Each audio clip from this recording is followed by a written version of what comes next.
In August 2006, workers at a remote cattle station in northern Australia encountered a man who barely resembled the traveler he had once been. He was severely underweight. His clothes were worn.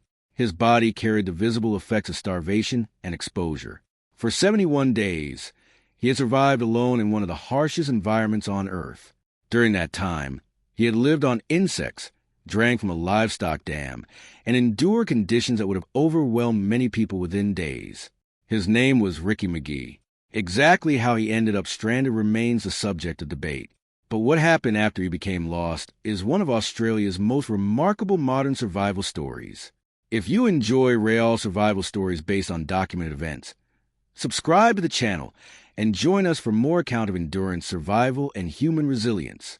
Long before Megee's ordeal began, the Australian Outback had already earned a reputation as one of the world's most unforgiving landscapes. The Outback covers millions of square kilometers across the Australian continent. In many regions, towns are separated by vast distances. Roads cut through open terrain for hundreds of kilometers at a time. Water is scarce. Temperatures can be extreme, and help is often far away. To visitors, the landscape can appear almost empty, yet appearances can be misleading. People who live and work in these regions understand a simple reality. The environment demands preparation. A small mistake, an unexpected event, or a sudden change in circumstances can quickly become a survival situation. In 2006, Megee entered this landscape during what should have been a routine journey. Instead, it became a 71-day fight to stay alive. Before his name appeared in newspapers across Australia, Megee was simply another traveler moving to the country's vast northern interior. In 2006, Megee was in his mid-30s and making a journey through a region where long-distance travel was a normal part of life. Northern Australia contains some of the most isolated roads in the world. Travelers often drive for hours without seeing another town. Fuel stations can be separated by hundreds of kilometers, and mobile phone coverage is often unreliable. For people unfamiliar with the Outback, the distances can be difficult to comprehend. A route that appears manageable on a map may involve an entire day of driving. In some areas, help can be many hours away even under normal circumstances. At the time, there was nothing to suggest that Megee's trip would become extraordinary. He was not attempting a record-breaking expedition. He was not exploring uncharted wilderness. By all accounts, he was simply traveling through remote Australia. What happened next would later become one of the most debated parts of the story. According to Megee's own account, he stopped during his journey and encountered a stranger. He later claimed that after accepting a drink, he lost consciousness. When he eventually woke up, he found himself alone in a remote section of the Australian wilderness. Authorities were never able to fully verify every detail of this account, and some questions around his disappearance remain unanswered. But one fact is not disputed. At some point during that journey, Megee became separated from normal civilization and found himself stranded in one of the most unforgiving environments on the continent. The Outback is often described as empty, but that description can be misleading. It is not empty. It is simply vast. A person can disappear into that vastness surprisingly quickly, and once they do, finding their way back can become an entirely different challenge. For Megee, that challenge is about to begin. He did not yet know it. But the next time he opened his eyes, his life would look completely different. When Megee later described the beginning of his ordeal, the details were unusual. According to his account, his memory of the journey ended shortly after accepting a drink from a stranger during his travels through northern Australia. The next thing he remembered was waking up alone in an unfamiliar area of the Outback. Exactly what happened remains uncertain. What is certain is that when Megee regained awareness, he was no longer where he expected to be. There was no vehicle nearby, no town, no visible road, no obvious sign of another person. Instead, he found himself surrounded by remote wilderness. At first, many people in survival situations assume help is close. It is a natural reaction. Most do not immediately believe they are completely isolated. For Megee, that realization came gradually. He looked for signs of civilization. He searched for landmarks. He tried to understand where he was and how he had ended up there, but as the hours passed, no answers appeared. The Australian Outback has a way of making distances difficult to judge. The landscape often looks open and accessible, yet locations that seem nearby can require hours of walking to reach. Without clear reference points, orientation becomes difficult. Every direction can begin to look the same. As the day continued, another problem emerged: water. In most survival situations, dehydration becomes a serious threat long before starvation. Under the Australian sun, the human body can lose significant amounts of fluid in a short period of time. Megee understood that remaining where he was without a source of water was not a viable option. He began moving through the surrounding terrain. The search was slow. Every step required energy, and every step was taken without knowing whether it would improve his situation or make it worse. Hours passed. The landscape remained largely unchanged. Then, eventually, he found something that offered a chance: a livestock dam. The water was muddy and intended for cattle, not people. Under ordinary circumstances, it would have been far from ideal, but survival situations are rarely about ideal choices. They are about available choices. For the first time since finding himself stranded, Megee had access to something that could keep him alive. The discovery did not solve his problems. It did not bring rescue. It did not provide food, but it gave him time. And in the days ahead, time would become his most valuable resource. Finding the livestock dam changed the nature of Ricky Megee's situation. Before discovering it, survival was measured in hours. After discovering it, survival could be measured in days and possibly even weeks. Water did not guarantee survival, but without it, survival would have been almost impossible. The dam became the center of Megee's world. Like many water sources found in remote cattle country, it was designed for livestock rather than people. The water was muddy and stagnant. Under normal circumstances, few people would consider drinking it, but there was nothing normal about his situation. The immediate danger of dehydration was greater than the potential risks associated with contaminated water. Faced with that choice, Megee drank from the dam and continued returning to it day after day. With water available, he could focus on the next challenge: shelter. The Australian Outback can be unforgiving during daylight hours. Direct exposure to the sun increases dehydration and places enormous strain on the body. Conserving energy becomes essential. Using branches, grass, and other natural materials, Megee built a crude shelter near the dam. It was basic. It was uncomfortable, but it provided shade. In survival situations, even small improvements matter. A shelter that lowers body temperature and reduces exposure can significantly improve a person's chances of lasting longer. Over the following days, Megee settled into a routine. Routine may sound ordinary, but in long-term survival situations, it becomes one of the most important tools available. Without routine, people often make poor decisions. They waste energy, they lose track of priorities, and they become vulnerable to panic. Megee's routine was simple. Each day began with securing water. After that came maintenance of the shelter. Then came the search for food. Food quickly became the most difficult problem. Unlike water, there was no dependable source nearby.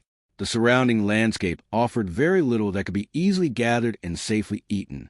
The human body can survive for weeks with limited food, but eventually calories become essential. Without them, strength declines, concentration weakens, and the body's ability to cope with hardship begins to deteriorate. Megee started eating insects. Grasshoppers became one of his primary food sources. They were not abundant enough to provide comfort, but they contained protein and could be collected without tools. Other insects also became part of his diet whenever the opportunity presented itself. It was a strategy based on necessity rather than preference. Each insect provided only a small amount of nutrition, yet survival often depends on accumulating small advantages. One grasshopper would not change anything. Hundreds over time might. Days turned into weeks. The shelter remained standing. The livestock dam continued providing water, and Megee continued adapting. His body, however, was beginning to change. Weight loss became unavoidable. The calories he consumed were far fewer than the calories his body required. Even while conserving energy, He was operating at a deficit. His clothing became looser. His movements became slower. The physical cost of survival increased with each passing day. Yet, he continued following the same pattern. Water, shelter, food, rest, repeat. Perhaps the most remarkable aspect of this stage was not the food he found or the shelter he built. It was the discipline he maintained. Many survival situations are lost not because resources disappear, but because people stop making rational decisions. Megee continued making them. He stayed near the water source. He avoided unnecessary movement. He focused on immediate problems instead of distant uncertainties. Most importantly, he continued acting as though survival was possible. By now, days had become weeks. The outside world had no idea where he was. No rescue team appeared on the horizon. No aircraft arrived overhead. Nothing about his situation suggested that help was close. Yet somehow, beside a muddy livestock dam in the Australian wilderness, Ricky Megee remained alive. And as the weeks continued to pass, his greatest challenge was still ahead. As the days accumulated, Ricky Megee's survival story entered a different phase. The immediate crisis of becoming lost had passed. The challenge now was endurance. Every morning, he woke to the same landscape, the same livestock dam, the same shelter, the same uncertainty about whether anyone would ever find him. By this stage, survival was no longer about solving a single problem. It was about managing dozens of small problems every day. Water remained the highest priority. No matter how weak he became, the search for hydration could never stop. The muddy dam continued to provide the resource that made everything else possible. Food remained scarce. Grasshoppers and other insects formed the foundation of his diet. The amount of nutrition they provided was limited, but the alternative was starvation. Each day required a balance. Move too much and he would burn valuable energy. Move too little and he might miss opportunities to find food or improve his situation. The body responds to prolonged hunger in predictable ways. At first, it uses stored energy reserves. Then it begins consuming muscle. Weight drops. Strength declines. Physical performance becomes increasingly difficult to maintain. Megee experienced all of these effects. The longer he remained stranded, the more visible the changes became. His body grew thinner. His energy levels fell. Tasks that would once have seemed effortless became exhausting. Yet despite the physical decline, he continued functioning. One reason was routine. People often imagine survival as a series of dramatic moments. In reality, long-term survival is usually repetitive. The same tasks are performed over and over again. The same priorities return each day. The same decisions must be made repeatedly. For Megee, routine created structure. Structure created purpose. And purpose helped him continue. The psychological side of survival can be just as difficult as the physical side. Humans are social creatures. Most people spend their lives surrounded by conversations, schedules, responsibilities, and other people. All of that had disappeared. There were no updates from the outside world. No indication that anyone was searching. No way of knowing how much time had passed beyond his own estimates. Days blended together. Weeks followed. The landscape remained unchanged. The isolation became a constant presence. Many survival experts note that one of the greatest dangers in prolonged isolation is losing the will to continue making decisions. Once routine disappears, survival often becomes much harder. Megee managed to avoid that trap. Instead of focusing on how long he had already survived, he concentrated on immediate tasks. Find water, find food, maintain shelter, rest, repeat. The strategy was simple, but simplicity can be effective. As the weeks continued, his survival became increasingly remarkable. Most missing persons in remote environments are located within days. Some are found within hours. Megee had now survived for weeks. The Outback had effectively hidden him from the outside world, yet he remained alive. The human body is capable of extraordinary adaptation under extreme conditions, but adaptation has limits. By the second month, those limits were beginning to approach. The food available around him could not fully sustain him. His weight loss became severe. His physical reserves were shrinking, and despite all his efforts, There was no guarantee that rescue would arrive before those reserves ran out.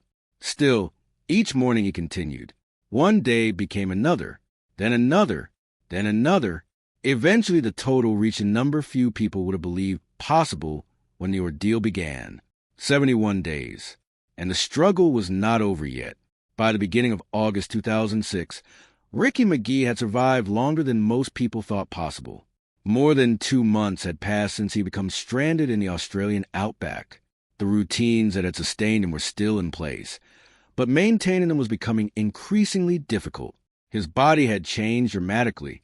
Weeks of limited nutrition had resulted in severe weight loss. The insects he relied upon had provided enough energy to delay starvation, but not enough to prevent the gradual decline of his physical condition. Every task required effort. Walking required effort. Collecting water required effort. Even maintaining his shelter demanded energy that was becoming harder to find. The margin between survival and collapse was growing smaller.